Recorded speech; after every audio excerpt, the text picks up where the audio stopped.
to the workers who call it home. Not only will we make it possible for every New Yorker to afford a life they love once again, we will overcome the isolation that too many feel and connect the people of this city to one another. The cost of childcare will no longer discourage young adults from starting a family,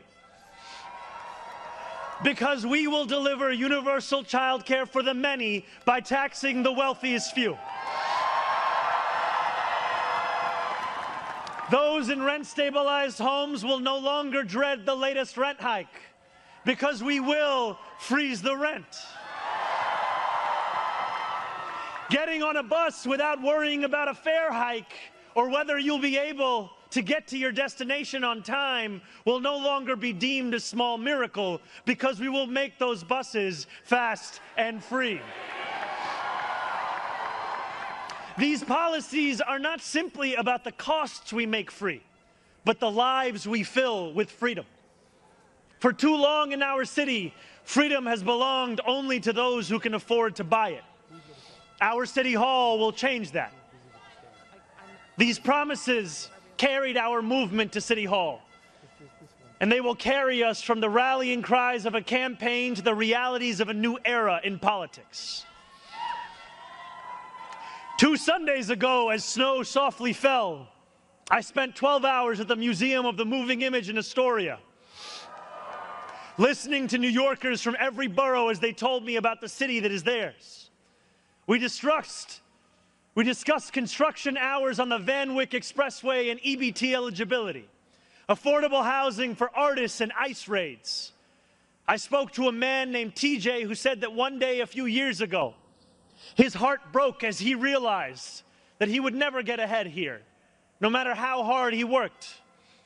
I spoke to a Pakistani auntie named Samina, who told me that this movement had fostered something too rare: softness in people's hearts. As she said to me in Urdu, "Logo ke dil badal gaye hain." Welcome back to 45 Perspective. I'm glad you're here today because we're diving into some news that's been making waves lately, and I want to give you my honest breakdown of what it really means. I promise this will be a thoughtful, fact-driven look at the story, and I'll share my perspective as someone who values the principles that make our country strong. Today, we're talking about news topic. On the surface, the headlines can make it seem simple or one-sided, but when you dig a little deeper, there's a lot more going on. The facts are important, and understanding them helps us see the bigger picture beyond the media noise. Here's what's happening. Present the key facts clearly and concisely, making sure each point is verifiable. These are not opinions, they're events and statements that have been documented. It's critical to start with these so we all have the same foundation for discussion. Now, let's break this down. What does this mean for the average American? What does it say about our leadership, our policies, and the direction our country is heading? From my perspective, it's clear that, insert analysis, be thoughtful, reflective, and fact-driven. We need to consider both the immediate effects and the long-term implications. Some of the media narratives might exaggerate, while others might understate key points, so having a balanced understanding is crucial. I also want to touch on the broader picture. How does this fit into the values that guide us as patriots? What should we be paying attention to in order to hold our leaders accountable while supporting what makes America strong? The truth is, understanding these stories deeply empowers us to participate in the conversation in an informed way, not just react to headlines. To summarize, give a concise recap of the main facts and your analysis.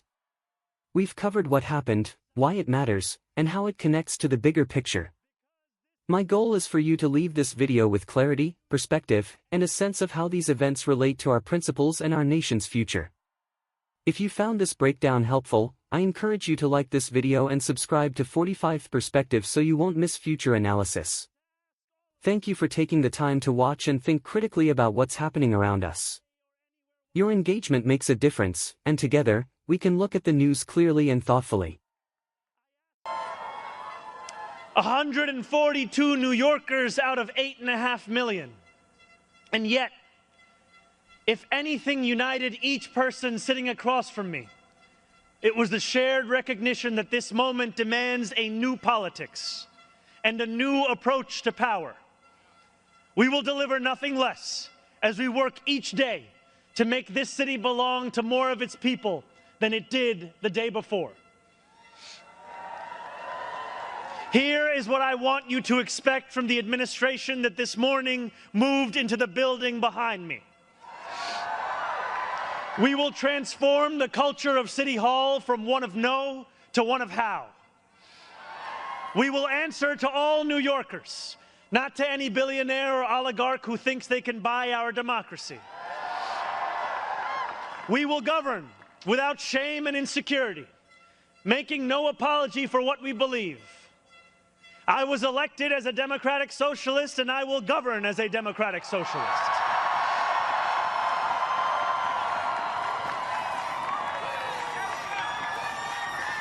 I will not abandon my principles for fear of being deemed radical.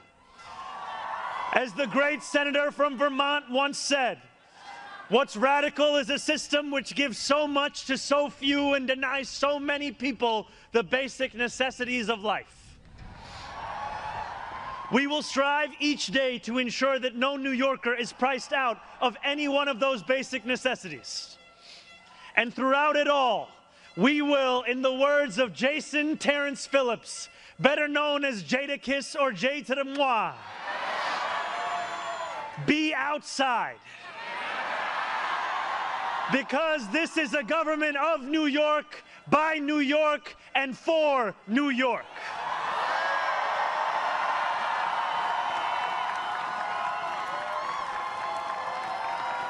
Before I end, I want to ask all of you, if you are able, whether you are here today or anywhere watching, to stand with me. I ask you to stand with us now and every day that follows. City Hall will not be able to deliver on our own. And while we will encourage New Yorkers to demand more from those with the great privilege of serving them, we will encourage you to demand more of yourselves as well. The movement we began over a year ago did not end with our election. It will not end this afternoon. It lives on with every battle we will fight together. Every blizzard and flood we withstand together. Every moment of fiscal challenge we overcome with ambition, not austerity, together.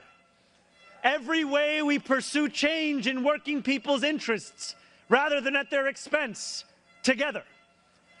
No longer will we treat victory as an invitation to turn off the news. From today onwards, we will understand victory very simply. Something with the power to transform lives, and something that demands effort from each of us every single day. What we achieve together will reach across the 5 boroughs, and it will resonate far beyond. There are many who will be watching. They want to know if the left can govern. They want to know if the struggles that afflict them can be solved. They want to know if it is right to hope again. So standing together with the wind of purpose at our backs, we will do something that New Yorkers do better than anyone else.